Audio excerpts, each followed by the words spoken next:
So when you say a second level, you mean like a level of spiritual happiness? Of spiritual intimacy. Intimacy, yeah. That's the word, I think, when we talk about God, is intimacy, you know.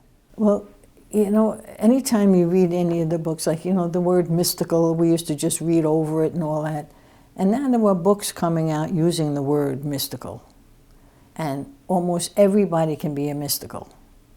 If you meet someone who has that something about it, that we said the second level experience or whatever, you know it's there, okay? Let's put it that way. But to accept it is a discipline. You have to actually make a decision. I want to go wholly and heartedly for the more that God has to give. Not today, and not, but I'll do it Friday. Not to do, you know what I mean? I'm not going to be involved with, it's a thrust. It's a thrust. So do you have any advice for people that are sort of searching and saying, well, how do I begin? How do I begin this if I don't know what to do? Well, I think you have to talk it over with somebody who has had experience, some experience in that. Someone you feel holy, because it's not them that's doing it, it's the God within me finding the God in you, as that prayer says, you know. Because people don't tell you that you're holy, you know. Nobody says anything. We never did even religious life. You didn't. That's why these things here, God was very good to me, because he knew I was looking to, you know, for more. You want to find the right, and some, I mean, talk about God, there's no words, you know, so you have to kind of play with it. I've jumped out of bed in the morning to write another line, you know, stupid for me, I'm just writing for me. But it's a prayer, you know, it's a prayer that comes out, yeah. But, you know, our ministries is sometimes we concentrate, and we always have. Our ministry was education, teach, be the best you can, you know, take care of the kids. And we did all those things. We did wonderful, wonderful jobs. But I think if we develop that a little bit more, like, it would be like God is doing. Was it at the expense, you think, of the spiritual life? With all the energy and focus on ministry?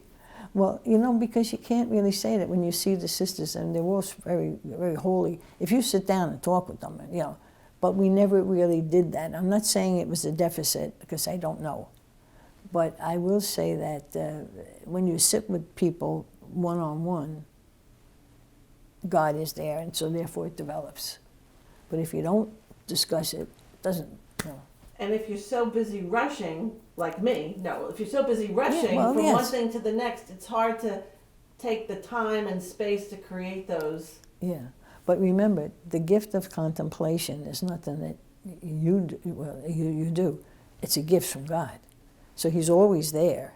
It's just that mindset, like God is doing this, or I'm walking with him, you know, as opposed to my successes, you know, or my failings, you know. So it doesn't really, you don't have to be sitting quietly to contemplate. You can be rushing from one thing to the next. That's right, and still be there. In fact, I wrote there's a poem in here about that. I called it The Journey Within.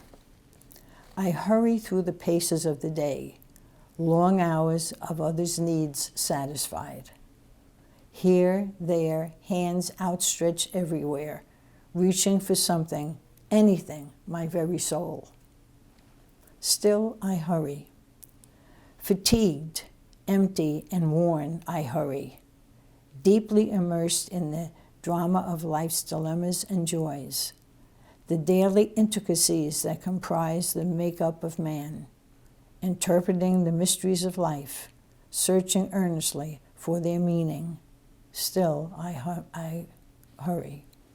I have come to experience successes of a kind, the praise of others and the respect of some, accomplished several worthwhile deeds, felt necessary at times, even needed.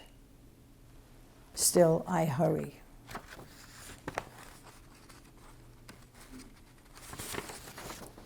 I have found pleasure in nature's rhythm of surprise and wonder, constantly creating anew, active, alive, versatile, interlacing time and eternity, humanity and divinity, reflecting glory and mystery. Still I hurry. I have been humbled and graced in the presence of spiritual friendship, purified and sanctified by the attraction felt in the exchange of supernatural love. I have experienced a holy experience of refreshment in the spirit, a reflection of God in the other's face. Still I hurry. I hurry not from, but with and toward an even gentler place, an attentive stillness within, a fragile waiting, a call, abandonment, immersion in the fragrance and presence of God. And I hurry no more. Well, I thank you for the interest, for the courtesy, and for the making of your time also. Sister Stephen, you're a legend. It's exciting for me to be here with you. A legend? You're a legend. That's nice to hear.